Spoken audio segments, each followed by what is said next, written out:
Bom, pessoal, bom dia para todos.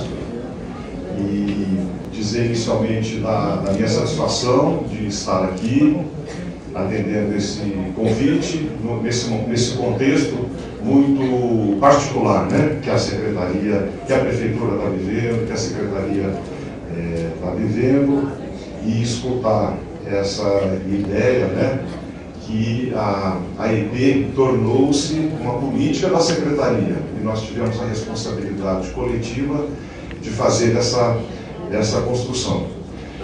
O convite que me foi feito para estar aqui era para discutir um tema especificamente, que tirou quase um título, que é a capilarização da EP.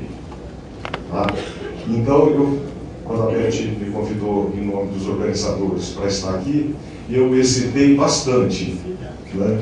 Resisti um pouco de estar aqui, em primeiro lugar, porque acho que toda a relação que nós construímos nesses 5 anos foi uma relação que é própria da dinâmica da EP, que é onde eu mais escutava, se vocês lembrarem, as minhas falas sempre eram posteriores às falas e às escutas, né? Também eram espaços de mais proximidade, de possibilidade de troca, e esse espaço, vamos dizer, ele chega a ser quase apavorante, vamos dizer assim, para quem está aqui, né? Que às vezes ele assume um caráter bem anônimo, meio de massa, né? A gente tem essa dificuldade de contato. Então essa primeira resistência que eu tive, assim, falar de capilarização de EP, depois de um ano sem contato com vocês, né, talvez não seja muito confortável. Depois eu optei para construir uma reflexão mais, pegar o tema, né, especificamente da capilarização, e construir uma reflexão teórico-conceitual. Eu procurei fazê-la a menos chata, a menos acadêmica possível, mas partindo de um pressuposto, são um pouco do senso comum, né? Até fazendo a primeira questão, né? Quando, o que queremos dizer com capilarização da EP? Talvez, mas essa primeira pergunta, né? O que é capilarizar a EP? Né? Por que essa insistente preocupação com a capilarização como um ideal que nunca se realiza? Se olhar bem, essa conversa não é nova, né? Ela esteve presente de alguma maneira em todos, né? E todo esse tempo. Então, a minha fala, nesse primeiro momento, vou tentar fazer uma reflexão mais conceitual sobre esse conceito, para depois, na sequência, retomar que coisas estão implicadas que nós não nos damos conta quando usamos essa expressão. Capilarização do EP, né? Capilarização, na verdade, a maioria de nós que somos da área da saúde, nos remete imediatamente a um conceito de capilar, né? Capilar é o mais fino, é o mais distal, né? É o microscópico, é a ponta, é o lugar de trocas vitais de gases, nutrientes, de trocas vitais para a vida. Capilar é o micro, mas é o invisível. Então, capilarizar é alcançar esse micro, né? Então, a reflexão inicial que eu quero fazer com vocês é que, se essa metáfora biológica da fisiologia nos ajuda a fazer uma primeira aproximação com o conceito, e nos ajuda, né?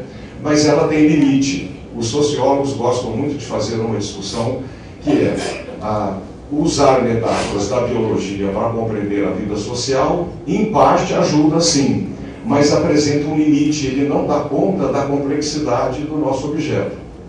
O melhor exemplo disso é uma metáfora muito forte, que é usada na abordagem mais que a gente chama funcionalista, sistêmica, é pensar a organização como um ser vivo.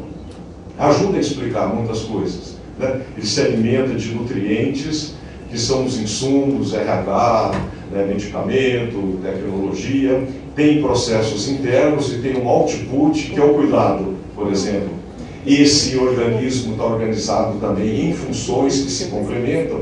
Então, essa metáfora, que acaba sendo a hegemônica, e ela é de base biológica, ela tem uma força para explicar a vida organizacional. A própria sociedade, no fundo, é vista como um grande organismo composto por órgãos, cada organização tem sua função, que vai produzindo, né, esses outputs que vão se integrando e vão produzindo a sociedade. Em parte é assim, mas isso é incompleto. Então eu vou não dar conta da complexidade da nossa tarefa, né, e não daria conta de responder essa questão da capilarização. Esse debate do micro, né, e imediatamente, quando nós falamos de um micro, devemos supor que há um macro, né? Então, o micro, a gente poderia encontrar, quer dizer, esse debate entre micro e macro, no fundo, é o grande debate das ciências sociais, das ciências humanas, da filosofia, que é o debate sobre a liberdade humana.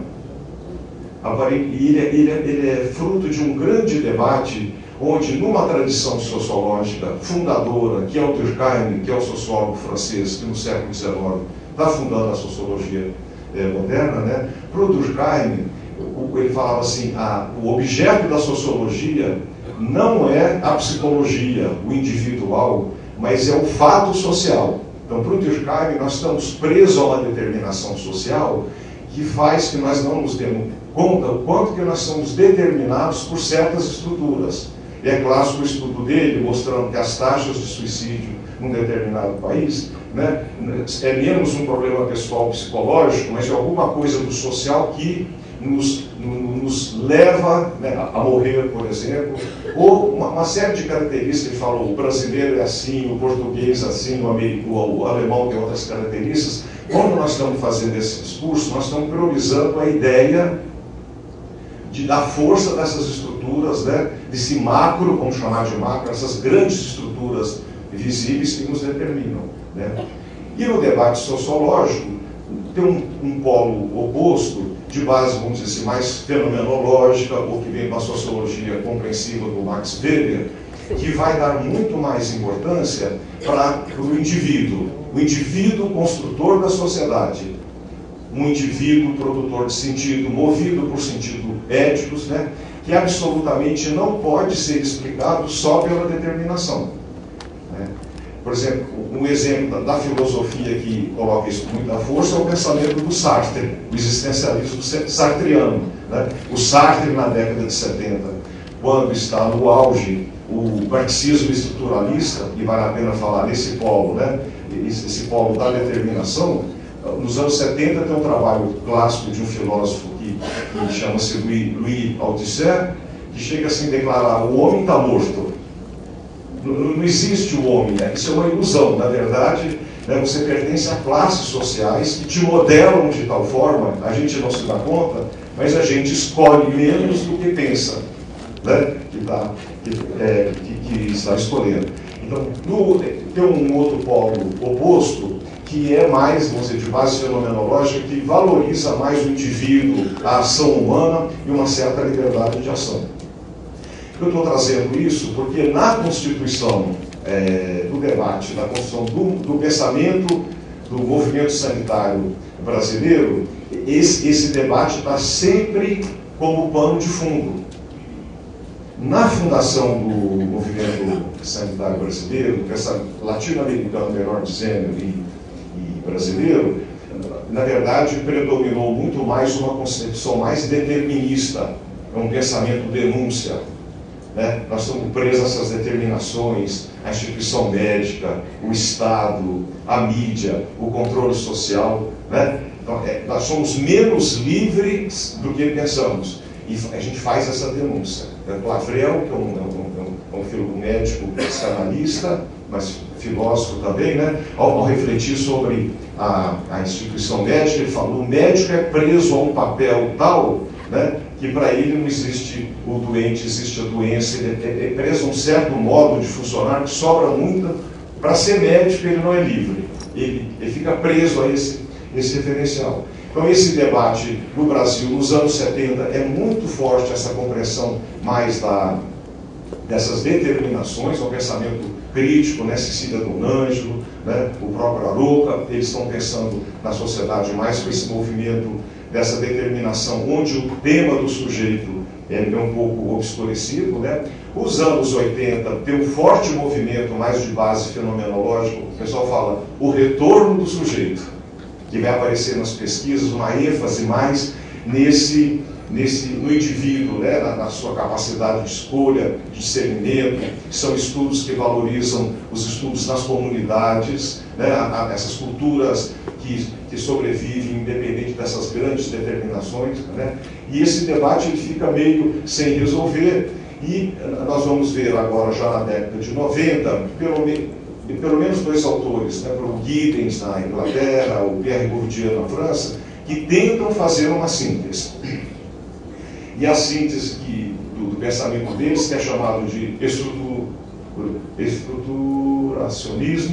estruturismo, eles tentam fazer uma síntese que é muito interessante, que eles vão dizer, sim, as estruturas nos condicionam, nos determinam, nos colocam limite, mas sempre há brecha para a ação humana, uma certa liberdade. Então, a ação humana, em parte, ela lida com constrangimento, e em boa medida, ela também, nessa ação, ela reforma a estrutura, desloca a estrutura, né? Então, haveria sempre brechas, linhas de fugas, possibilidades de atuação. Então, pode parecer um debate meio fosfórico para a discussão da EP, mas tem um pano de fundo que a EP acaba se vinculando a um certo referencial, né, que se aproxima dessa concepção que reconhece que tem limitações e determinações estruturais. Basta pensar, nós que atuamos nas secretarias de saúde, né, quantas restrições, quanto macro, vamos dizer assim, está presente, mas com mais espaço para a liberdade, e bastante, né, autonomia, produção, transformações ao nível dessas unidades.